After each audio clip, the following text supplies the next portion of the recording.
Ensuite, après avoir fait cette étape préliminaire, l'étape importante, et ça c'est super important pour la réussite de l'arrêt tabac, c'est de savoir où en est la personne sur un plan de la préparation de l'arrêt du tabac.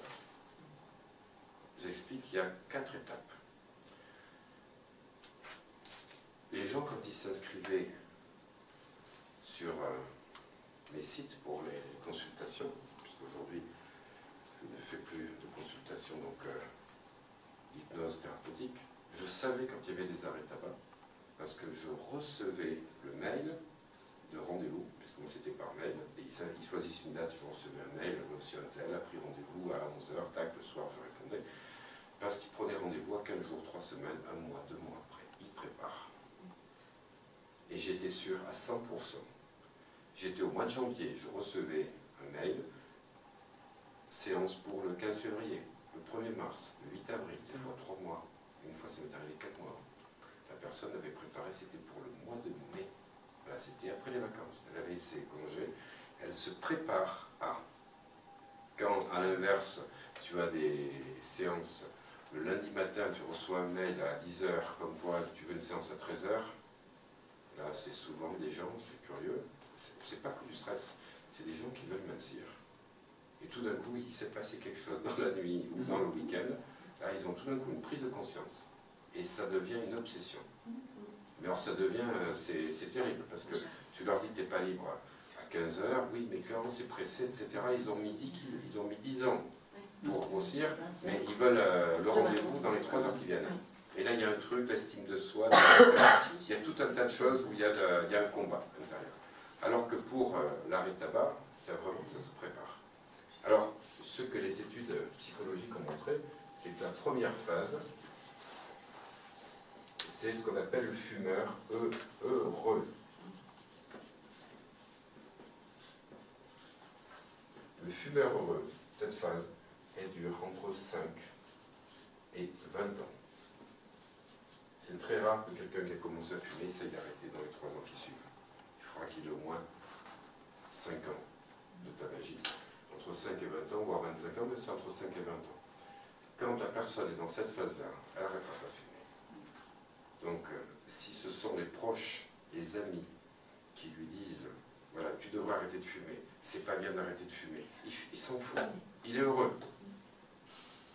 Donc, dès que quelqu'un vient, parce que c'est la pression extérieure, ça m'est arrivé d'en mettre un dehors, parce que j'ai vu que ça ne servait à rien, et il n'était pas sensible donc, à l'induction hypnotique, parce que c'était une amie qui avait arrêté de fumer, qui était super contente, il disait « Tu devrais faire comme lui », il s'est laissé guider. Le jour où il vient au rendez-vous, quand j'ouvre la porte, elle était avec lui, elle l'accompagnait. Voilà, et puis elle dit, je vous attends dehors, voilà, vous me direz quoi. Et je lui dis, bah, c'est pas la peine, parce que déjà au bout de 20 minutes, j'ai compris, il n'était pas motivé. Donc s'il n'y a pas cette phase qui est passée, tu ne pourras pas faire arrêter la personne de fumer. Parce que ce n'est pas toi qui fais arrêter de fumer, c'est lui qui va arrêter de fumer. Donc il faut qu'il y ait une volonté. La deuxième phase, ça va être le fumeur indécis. Donc là, il a passé la première phase de fumeur heureux et il se pose des questions. Et quelque part, il soupèse le pour et le contre. Donc d'un côté, il y a le plus, d'un côté, il y a le moins. Voilà. Ce qui m'embête, hein, tu te retrouves, hein, Cécile?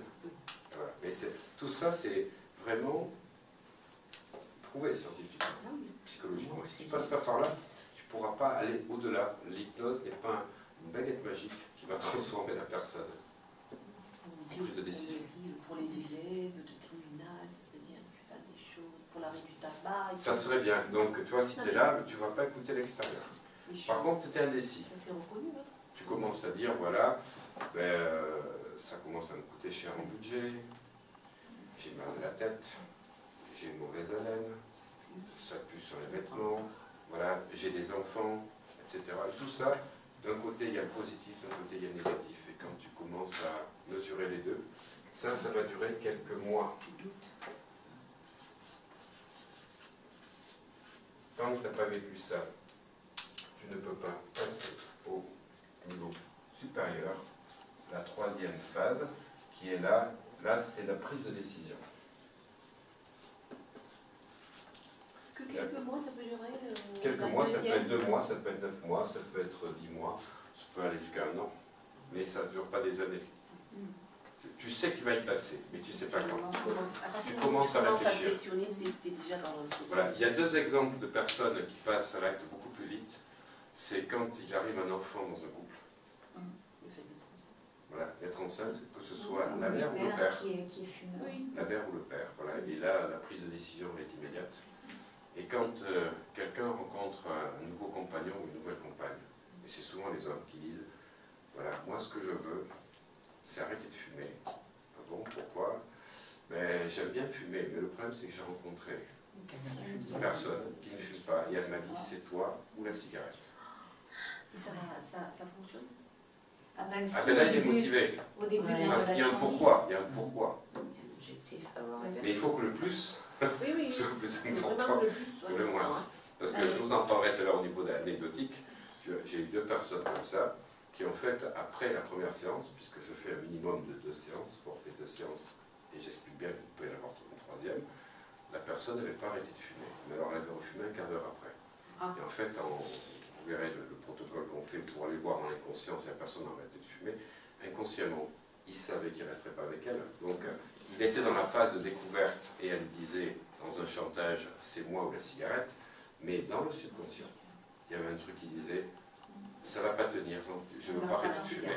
Oui, mais là c'est différent, alors que quand il y a un vrai sentiment amoureux, ça passe largement au-dessus. Oui, mais le sentiment amoureux, quand tu rencontres quelqu'un, Il est fort, c'est sûr. dans les 15 jours qui suivent, un mois, il y a une passion, il y a une excitation, mais tu ne peux pas savoir Ah, si je c'est ne ça. sais pas si c'est dur. Voilà, quand tu as rencontré quelqu'un et que ça fait quelques mois et que tu as envie de faire, c'est quelque chose quand tu vis pas ensemble et que tu vas vivre au quotidien.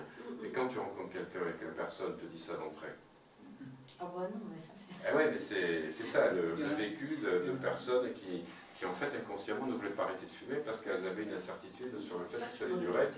Et du coup, elles avaient envie parce qu'elles ne voulaient pas perdre la personne, mais d'un autre côté, elles avaient envie d'arrêter de fumer parce qu'elles avaient l'impression qu'elles faisaient un Après, sacrifice. il y a ce côté chantage qui renvoie aussi à d'autres choses. Mais c'est ce qu'on a travaillé après. Voilà, Et c'est ça qui est intéressant.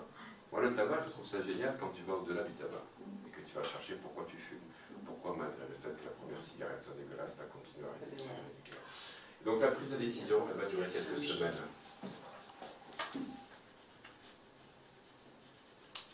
Et là, la 4e phase, ça y est, il a pris cette décision, ça dure quelques semaines, il choisit la date. Et la 4e phase, il a choisi la date. Ah, une date précise. Pour arrêter de fumer. Ah oui, précise, tout le temps. Quelquefois une prise, oui. Voilà. Moi je me rappelle le jour. Tu te rappelles le jour, voilà. Donc tu n'arrêtes pas de fumer, tout d'un coup, c'est pas aujourd'hui, tu dis ça y est, j'ai pris la décision, je l'arrête demain. J'ai pris la décision.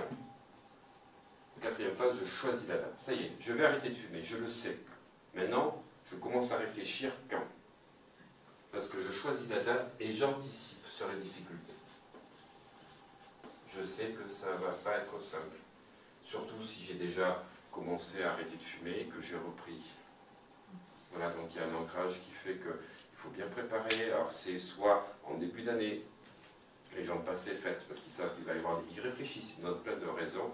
Il y a les dates, il y a les fêtes, donc je vais être sollicité par les repas entre amis. 1er janvier, j'ai pris ma décision. Où je pars au ski, j'ai décidé, comme je monte en montagne, d'avoir un mode de vie plus sain. Ou alors c'est les vacances d'avril. Ou c'est, j'ai envie en même temps, comme je commence à refaire du sport, d'arrêter de fumer à ce moment-là parce que je me prépare pour faire des 10 km. Ou alors c'est pendant les vacances. Mais la personne, elle choisit la date. Et elle anticipe sur les difficultés et sur les conséquences. Donc la date, elle n'est pas choisie par hasard. Elle peut être choisie 2, 3, 4 mois après la prise de décision. Je m'inscris là.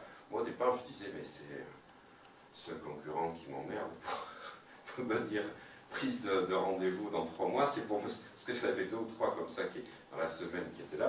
En fait, ils venaient tout le temps parce qu'ils avaient bien noté. Et tu as même des fois des gens qui disent, voilà, qu'est-ce que vous me conseillez de faire en attendant notre rendez-vous, etc. Je vais vous dire. Voilà. Donc on va stopper, on verra après notre étape importante de l'arrêt tabac. Voilà, donc ça c'est important à bien voir ces différentes